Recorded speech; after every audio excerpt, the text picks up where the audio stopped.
दोस्तों, क्या आप वास्तु शास्त्र का इतिहास जानते हैं?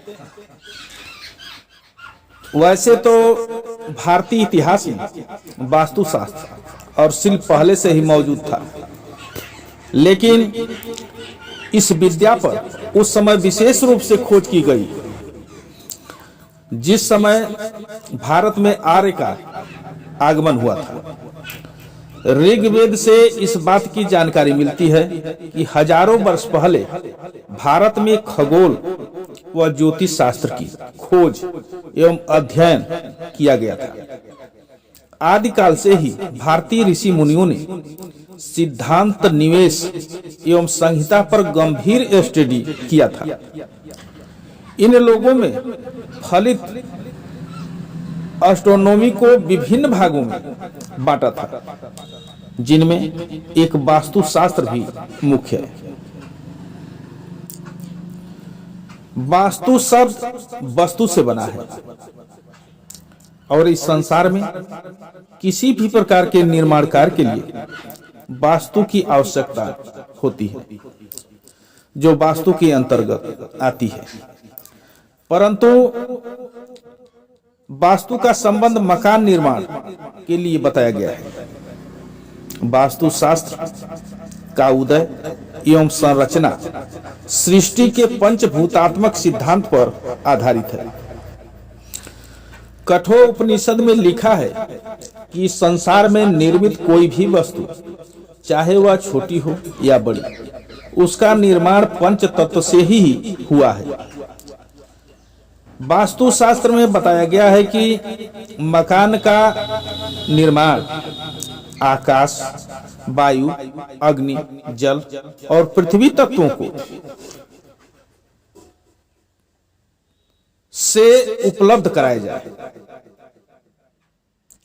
संपूर्ण कर्म वास्तव में प्रकृति के गुणों के द्वारा ही संपादित होते हैं। ऋग्वेद में मकान निर्माण के संबंध में उत्तम आदेशों का वर्णन किया गया है। उनमें एक स्थान पर सहस्त्र स्थलों के मकान का उल्लेख है। ईसा पूर्व से 150 ईस्वी के लगभग हड़प्पा एवं मोहनजोदड़ो के नगरों की खोज से नगरों के जो अवशेष मिले हैं, उनसे पता लगता है कि नगर के मकान कितने व्यवस्थित तरीके से बनवाए गए थे। वहीं कनिष्क कालीन बौद्ध स्तूप भी पाया गया। द्वारा रचित रामायण में अयोध्या के बारे में मिली जानकारी से हमें वास्तु शास्त्र की उत्पत्ति के बारे में पता चलता है। मौर्य सम्राट चंद्रगुप्त का पाटलिपुत्र नगर के बीच स्थित राजमहल विशालता और सुंदरता में सबसे बढ़कर था। महाभारत में देवशिल्प विश्वकर्मा द्वारा बनवाए गए राजमहल वास्तु शास्त्र के अद्भुत उदाहरण थे।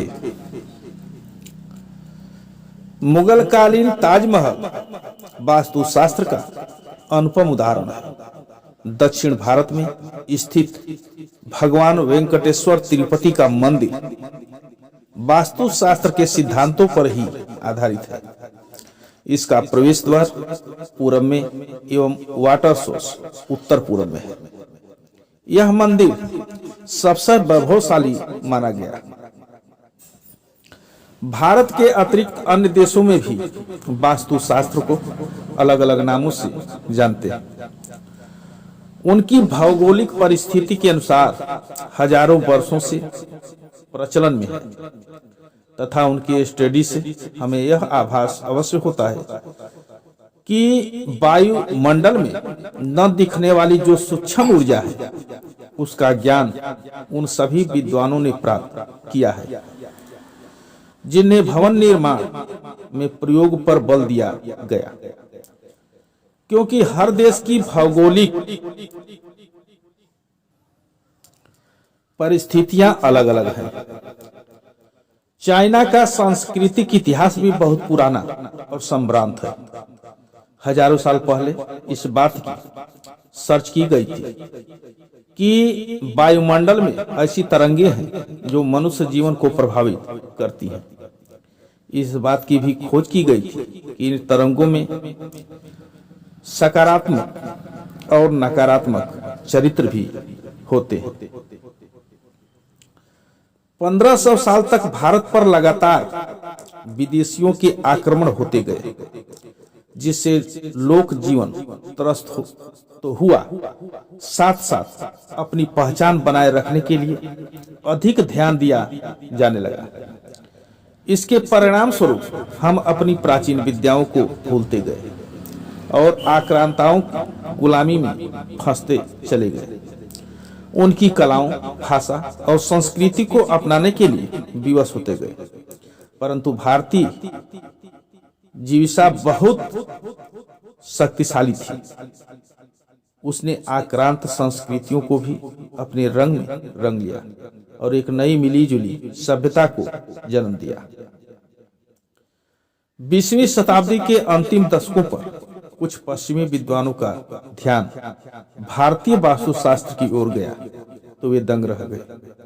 तब उन्हें ज्ञान हुआ कि वास्तुशास्त्र और शिल्प की जितनी जानकारी भारतीय ग्रंथों में है उतनी कहीं भी नहीं है।